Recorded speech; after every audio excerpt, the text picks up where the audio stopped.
es un programa de filosofía por televisión. Ustedes se preguntaron por qué estamos aquí. Yo existo porque pienso. El hombre piensa. Es el lugar en el cual todos los saberes son pensados. Descartes es un héroe del pensamiento. Es difícil enfrentar las grandes cuestiones. Es un libro de Jean-Paul Sartre, Crítica de la razón de Hegel. Esta es la historia de la filosofía de Hegel. Eterno. La filosofía es la totalidad de lo real, porque piensa. La totalidad de lo real. Hegel. Dialéctica del amo y el esclavo. ¿Qué es lo que el hombre desea? ¿Quién crea la cultura? ¿Cómo se desarrolla la dialéctica histórica en el pensamiento de Hegel? Del idealismo al materialismo. ¿Cómo pensar a los nuevos sujetos históricos?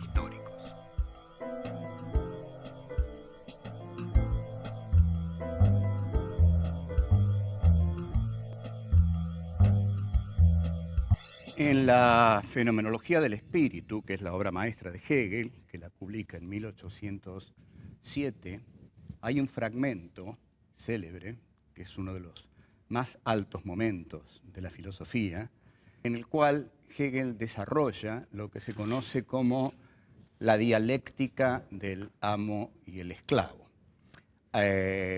Durante la década del 30, en Francia, un filósofo de origen ruso, Alexandre Koyev, dio unos cursos sobre la dialéctica del amo y el esclavo, a los que acudieron filósofos de enorme importancia, como Merleau-Ponty, Jacques Lacan, Raymond Queneau, y se dice que Jean-Paul Sartre consiguió los apuntes. La dialéctica del amo y el esclavo plantea el origen de la historia. ¿Cómo empieza la historia? Quizá uno nunca se preguntó esto, pero el origen de la historia, en realidad, vamos a ver que sigue siendo el origen de las relaciones humanas. Para Hegel, la historia comienza cuando se enfrentan dos deseos, dos conciencias deseantes. Ante todo vamos a diferenciar el deseo humano del deseo animal. El deseo humano desea deseos, es decir, el deseo de un hombre desea el deseo del otro, es decir, desea que el otro lo reconozca como su superior, que se le someta. Por eso yo deseo el deseo del otro, deseo que el otro me reconozca, se me someta, y que yo, vamos a ver en qué me voy a constituir cuando esto ocurre, qué relación se va a establecer entre el otro y yo. Pero en principio el hombre desea deseos, el animal desea cosas, y las cosas que desea generalmente se las come, desea cosas naturales.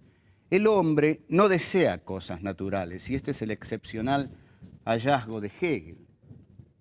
La conciencia es deseo, con lo cual, en este momento, Hegel está sacando a la conciencia de esa inmanencia en que el pensamiento idealista subjetivo la tenía, es decir, la conciencia como una interioridad.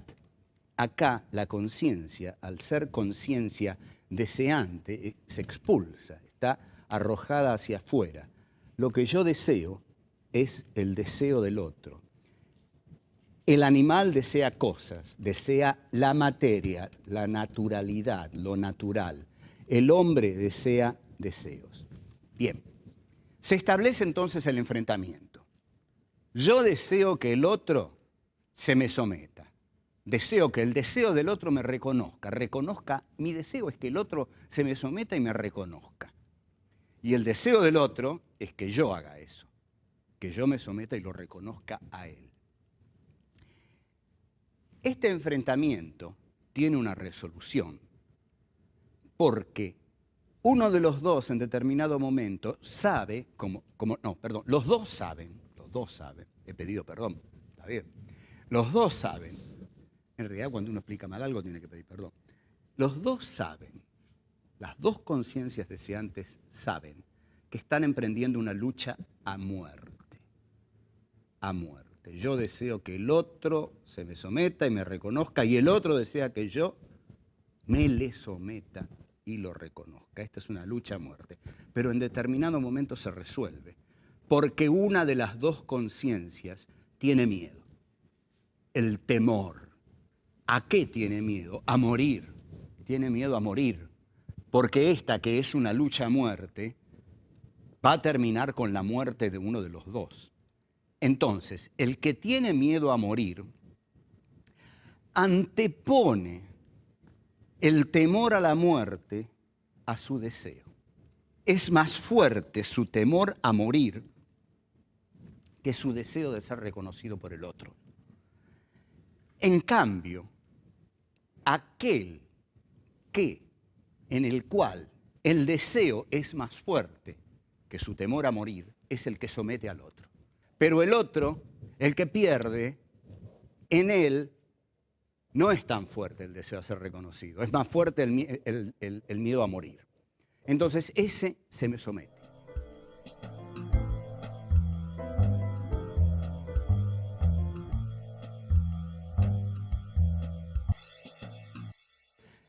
Tenemos una figura que domina, porque en esa figura su deseo de ser reconocido es más potente, como dijimos, que su miedo a morir, y esa figura es la que termina erigida en la triunfadora del enfrentamiento.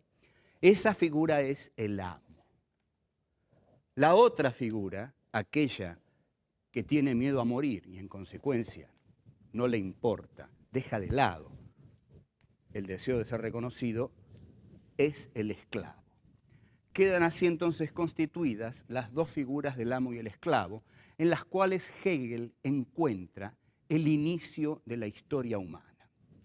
Ahora, observen ustedes aquí la genialidad de Hegel. ¿Cómo continúa esto? Porque esto continúa. El amo queda en total insatisfacción porque aquel que lo está reconociendo ya no es un sujeto autónomo, ya no es un otro autónomo, sino que es un esclavo. O sea, aquel que me reconoce es un esclavo, es mi esclavo. ¿Qué clase de reconocimiento es este?, dice el amo. Soy reconocido por alguien que tuvo miedo a morir, soy reconocido por alguien que prefirió dejar de lado su deseo, aquello que lo volvía humano, por el miedo a morir. En consecuencia, no me está reconociendo un ser humano, me está reconociendo un mero esclavo. No tengo reconocimiento alguno. Esa lucha que emprendí por el reconocimiento me ha llevado a no ser reconocido, sino apenas por un esclavo. El amo queda paralizado en esta derrota. Lo pone al esclavo a trabajar y el esclavo se pone a trabajar. Y aquí observen el desarrollo dialéctico de la cosa, ¿no? Cómo se va desarrollando dialécticamente. El esclavo trabaja para el amo. El amo queda confinado a la pasividad, al ocio y al goce. El amo recibe lo que el esclavo le da y se transforma en un ser ocioso, en un ser pasivo. El esclavo, por el contrario, trabaja para el amo. Y al trabajar para el amo, tiene que trabajar la materia.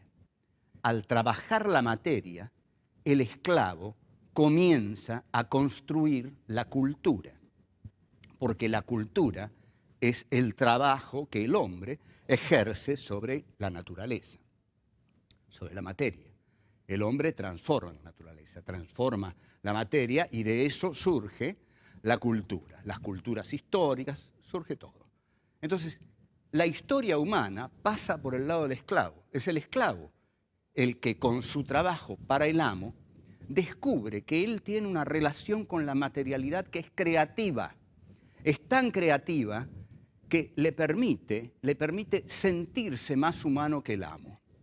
Entonces, el amo engorda, digamos. El amo está ahí tirado esperando que el esclavo le lleve las cosas. El esclavo se las lleva, pero mientras tanto ha descubierto que ese trabajo con la materia, en ese trabajo ya descubre su libertad, porque, y esto lo va a decir Sartre del proletariado urbano, dice, en última instancia, en la fábrica, aún en su momento de mayor, digamos, humillación, un proletario siempre decide si pone un tornillo en tal lugar o en tal otro, si lo pone antes o lo pone después. En estos pequeños momentos va descubriendo su libertad. Y el esclavo hegeliano, al transformar la materia, va dando origen a la cultura humana. Entonces, el trabajo es un trabajo formativo, ¿no? Es lo que Hegel llama Bildung, cultura. La cultura es el desarrollo del esclavo trabajador. Hay una cultura porque el esclavo trabajador la hace. Y el amo queda confinado al ocio, al goce, a la pasividad, y el esclavo a la actividad. Con lo cual, el que ha terminado siendo humano es el esclavo. Y el que ha terminado siendo una cosa, una materialidad, una naturalidad, un animal, en última instancia, que tiene solo relación con lo que come, es el amo. Esto es un brillante ejercicio dialéctico de Hegel, admirable, admirable.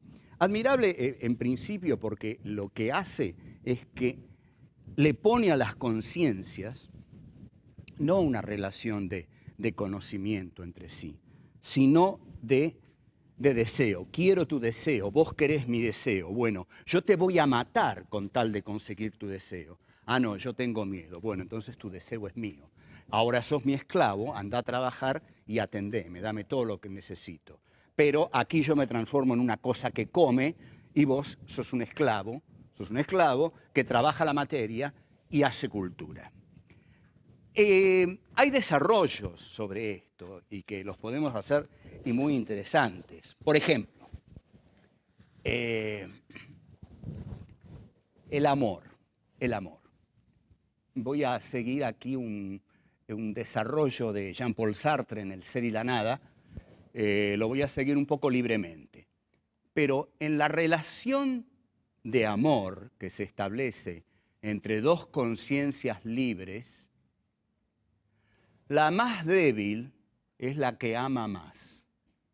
La más débil es la que ama más. Es decir, es la que más se somete a lo que hay en ella de sensible, de emocional.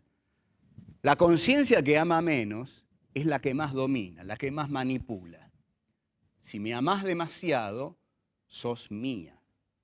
Si yo te amo menos, te domino. Aquí vemos cómo se da ese juego entre las conciencias. Hay una conciencia que busca dominar y otra conciencia que termina siendo sometida. Y en el juego del amor es muy interesante esto que se produce, porque amame demasiado, amame mucho y te me vas a someter. Y en la medida en que yo dé un paso atrás y te amo menos, voy a someterte.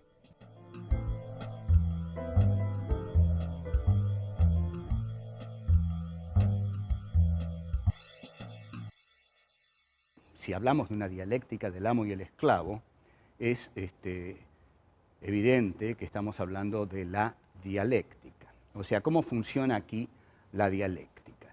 En el primer momento, nosotros tenemos dos conciencias enfrentadas. Este es el origen de la historia humana. En tanto origen, este origen es lo que Hegel va a decir, es abstracto, todavía no hay contenido aquí porque no ha sucedido nada.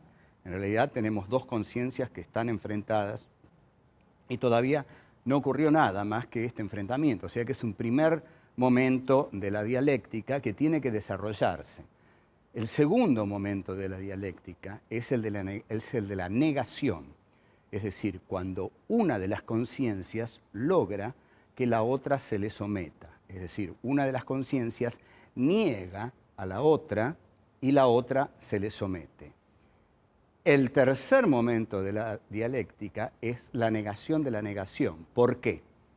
porque la conciencia que había sido negada niega a la negadora. Lo voy a explicar más claramente, aunque estaba claro, pero vamos a poner los personajes. Primer momento de la dialéctica, hay dos conciencias enfrentadas. Primera negación de la dialéctica, una conciencia niega a la otra y esa conciencia se le somete. Ahí tenemos un amo y un esclavo. La negación de la negación es la que el esclavo ejerce sobre el amo, porque en verdad el esclavo niega al amo al superarlo creando la cultura. ¿Qué es lo que ha salido? Un tercer momento que es la historia humana, la cultura humana, eso que el esclavo hace, y en esa cultura humana está integrada toda la dialéctica. El amo, el esclavo trabajador, el amo ocioso, forman parte de una nueva figura histórica. Entonces, nosotros tendríamos que la dialéctica de Hegel tiene, según habitualmente, vulgarmente se conoce, pero tiene tres momentos. El primer momento es el de la afirmación, el segundo momento es el de la negación y el tercero es el de la negación de la negación. O sea, tenemos una afirmación y luego hay una negación de esa primera afirmación y luego hay una negación de la negación y se llega a un tercer momento en el cual se concilian los contrarios. Los antagónicos están conciliados en una síntesis que los contiene en tanto antagónicos, pero es una síntesis superadora de las contradicciones anteriores. La historia para Hegel va a funcionar así. Es el desarrollo de formas que van surgiendo, que se van negando y que una nueva negación niega a la anterior y establece una síntesis superior, que es un nuevo momento que a su vez se va a negar y va a dar origen a otro desarrollo y a otro desarrollo, y así de totalización en totalización se desarrolla la dialéctica histórica. Ahora bien, esta figura del amo y el esclavo ha sido tan rica que no solo dio, por supuesto, origen al ejemplo cuasi sartreano que yo di de la relación de amor, sino que fue tomada por algunos talentosos cineastas. Si ustedes ven la película de Joseph Losey, el director inglés, El sirviente, una película con Dick Bogart y Sarah Miles, van a ver que ahí el sirviente, que empieza como sirviente, va progresivamente sometiendo al amo hasta que él logra reemplazarlo. Donde deliberadamente está muy mostrado el esquema del amo y el esclavo es en una película de los años 60 que se llamó La Gran Comilona, una película del director Marco Ferreri con un elenco de actores europeos como Michel Piccoli, Marcello Mastroianni, Ugo Tognazzi y Philippe Noiret. La película narra lo siguiente: 4 personajes de la alta burguesía se encierran en una fastuosa mansión y deciden comer hasta morir. Entonces, la idea de Marco Ferreri, una idea contestataria típica de la década del 60, es la siguiente. Los esclavos llevan la comida, porque se ve a los proveedores que llevan la comida, y la burguesía come. Y la burguesía va a comer tanto que va a morir. O sea, la burguesía en última instancia se acabaría por implosión de la burguesía. En la película, efectivamente, comen de modo desmesurado, van muriendo de a uno en uno, y Marco Ferreri lo que está diciendo es: los amos van a morir comiendo, intoxicados con su propia comida.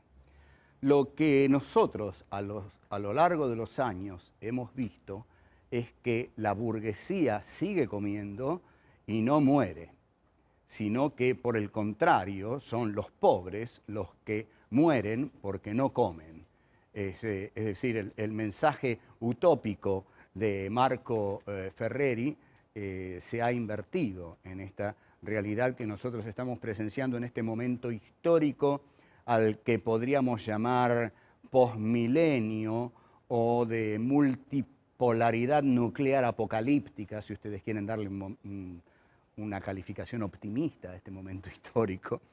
Y lo que vemos en este momento es que no se dio el esquema de Marco Ferreri, es decir, que la burguesía iba a comer hasta reventar. Por el contrario, la burguesía sigue comiendo.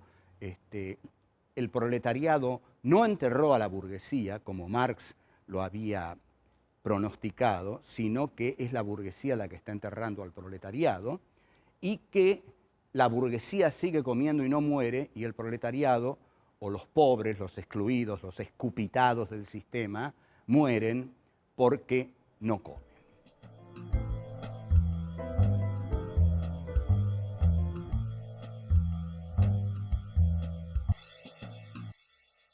Lo que nosotros venimos viendo y lo que tenemos que redondear es qué diferencia a estos tres grandes colosos del pensamiento filosófico, del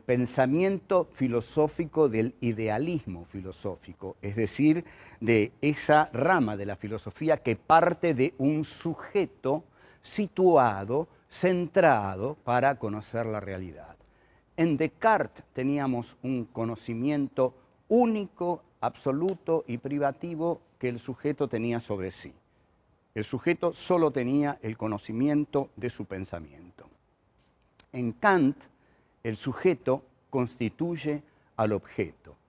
Es el mundo de la experiencia posible. En Kant es el sujeto trascendental el que le da forma al objeto de conocimiento, y ese es el mundo de la experiencia posible. Solo hay objetos para un sujeto, y aquello que la razón no puede conocer es el noúmeno, el mundo de la cosa en sí, que es incognoscible para la razón. En Hegel, por el contrario, la razón idealista llega más profundamente, más hondamente, más extensamente que nunca, y ahí es la razón la que conoce toda la realidad, porque la realidad es una expresión de la razón. El juego entre razón y realidad es un juego especular, ¿no? La realidad es razón y la razón es realidad. Este es el idealismo absoluto de Hegel, que Hegel dice que justamente concluye en él, en un saber total, que es su filosofía, y en el Estado prusiano de Federico Guillermo. Bueno, estas serían las características de los tres grandes filósofos del idealismo europeo, Descartes, Kant y Hegel, y nuestro próximo paso, entonces, es pasar, por supuesto, al materialismo. Pasamos del pensamiento idealista al pensamiento materialista. ¿Y por qué hay que pasar al pensamiento materialista? No es que estemos contando una historia lineal en la cual se suceden determinados filósofos, como dijimos, en una especie de galería de los héroes del pensamiento. No. Lo que pasa es que Hegel expresa el triunfo de la burguesía, pero el triunfo de la burguesía trae acarreado el surgimiento de un nuevo sujeto histórico. Cuando surge un nuevo sujeto histórico, alguien lo tiene que pensar. Alguien lo tiene que pensar. Por ejemplo, aquí, en el 45, los migrantes internos, los cabecitas negras que llegaban a la capital federal, alguien tenía que darles cobertura política. Y el que les dio esa cobertura política fue un coronel que estaba en una secretaría de trabajo y jugó políticamente a ser el que daba reconocimiento político a ese nuevo sujeto. Bueno, así como ese nuevo sujeto, que eran los migrantes que llegaban a la capital en el 43, en el 45, fueron visualizados como construcción de poder por el coronel obrerista Perón, digamos que un nuevo sujeto histórico requiere de un pensamiento que lo piense. Y si Hegel es el pensador de la burguesía capitalista al triunfar genera un nuevo sujeto histórico que es el proletariado. El proletariado, la clase obrera, trabaja con la materia porque trabaja en las fábricas de sus patrones. Al trabajar con la materia, el filósofo que surge para expresar a ese proletariado que trabaja con la materia, elabora un pensamiento filosófico que parte de la materia. Y ese es Karl Marx y su amigo Friedrich Engels, que no tenía ni por asomo el talento de Marx, pero fundamentalmente nosotros nos vamos a centrar en Marx. Y Marx, entonces, es el filósofo que surge para expresar a este nuevo sujeto histórico que ha aparecido en la escena social, política, económica, histórica de la centralidad europea, el proletariado. El proletariado, Marx, en este sentido, se va a basar en el esclavo de Hegel, ¿no? Marx, digamos, el día que el joven Marx habrá leído la dialéctica del amo y el esclavo, habrá exclamado, yo estoy con el esclavo, habrá dicho. Y el esclavo sí, trabaja la materia y es el que hace la historia. En este sentido, por eso están tan unidos dentro del pensamiento revolucionario de izquierda Hegel y Marx. Entonces, Marx, inspirándose en la figura hegeliana del esclavo, que hace la historia al trabajar la materia, conceptualiza al proletariado europeo como aquel que trabaja la materia. Ergo, su pensamiento se va a llamar materialismo histórico. Hay aquí, entonces, una filosofía que es claramente expresión y a la vez formación, porque todo pensamiento forma la realidad a la vez que la expresa, es la filosofía materialista de Karl Marx, sobre la cual, sin duda alguna y extensamente, nos vamos a ocupar.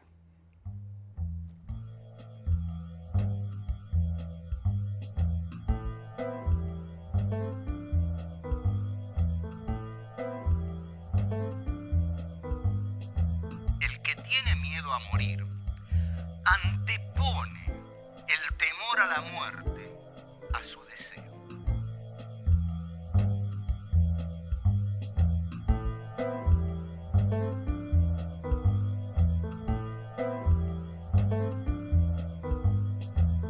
Amame demasiado, amame mucho y te me vas a someter. Y en la medida que yo dé un paso atrás y te amo menos, voy a someterte. La burguesía sigue comiendo y no muere, y el proletariado, o los pobres, los excluidos, los escupitados del sistema, mueren porque